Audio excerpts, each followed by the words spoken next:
Mark Bates, a senior at Northeastern University, has always been an avid hockey fan and a dedicated player.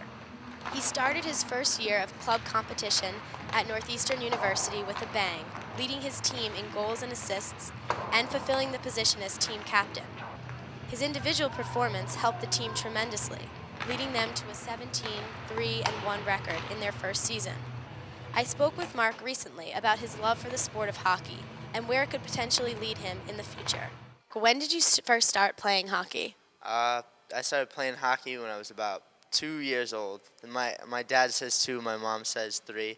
But I remember pushing a small wooden chair around the ice and trying to steal the pucks from all the other players out there. Was your dad a big hockey player or was he just a fan? How did you get introduced to the sport? Um, that's a good question. My dad played hockey. His brothers played hockey. Uh, I think I just watched it on TV and said that's what I wanted to do, and my parents have always been very supportive, and they threw me on their skates right away. So When you were in high school, did you ever get recruited or looked at to play at the collegiate level? yeah, a lot of D3 schools and a lot of junior teams took a look at me, but I was very tiny. I mean, I'm still tiny, but when I graduated, I think I was 5'2", 110 pounds. So I'm a monster now compared to then. How did the ice hockey club team at Northeastern come about? Who were the founders of that and how did it all get put together? About 2 years ago, I met this kid on campus, and he asked me if he put a club hockey team together if I would play. I said absolutely. And they'd been trying to get a team here for about 25 years, and no one had any luck. Is it a big time commitment playing for the team? How have you been able to manage your schoolwork with playing?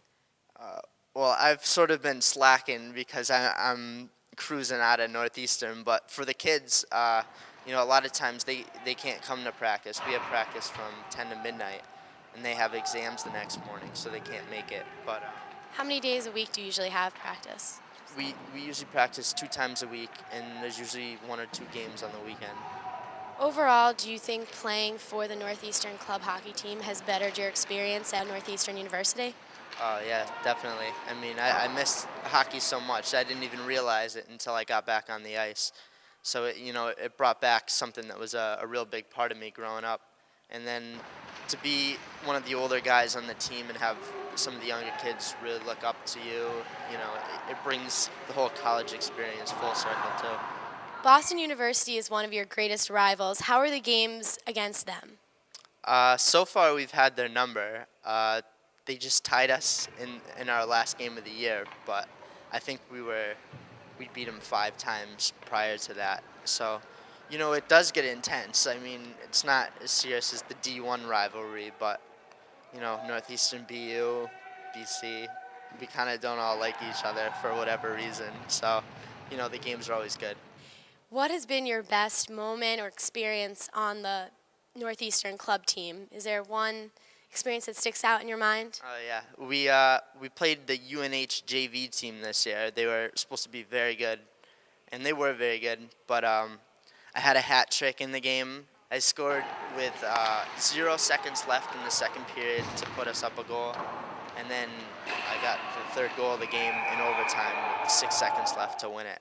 And the boys mobbed me, and everyone was happy. So I'll never forget that game. While most people Mark's size would give up their hockey dreams and get a regular 9-to-5 job, Mark Bates has other ideas. He is looking to pursue his hockey career in a foreign land. I'm currently exploring options, and I'd like to go to Japan and play hockey, actually.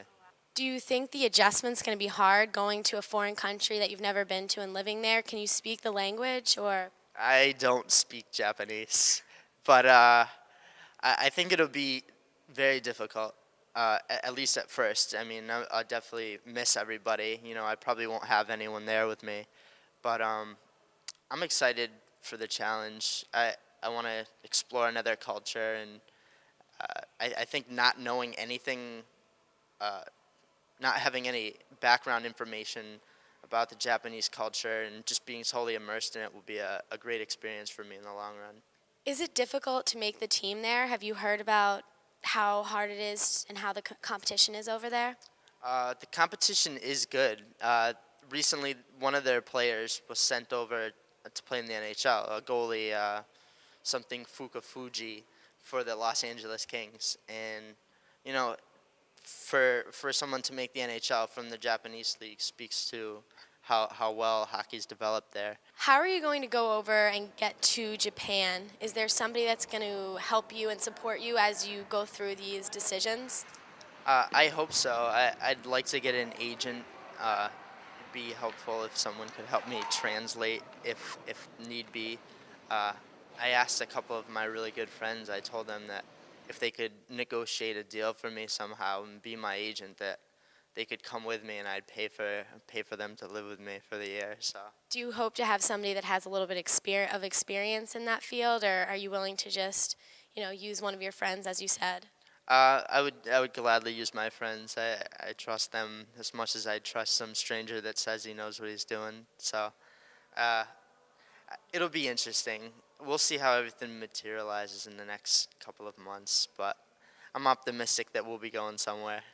Mark's drive and perseverance as a hockey player clearly shows that he can achieve anything he puts his mind to. He is a fine example to players everywhere that even if you're not the biggest or the most talented athlete, you can achieve your goals with hard work. I'm sure Mark's work ethics will lead him to a successful life on and off of the hockey rink. From Matthews Arena, for the Sports Buzz, I'm Kristen Lapis.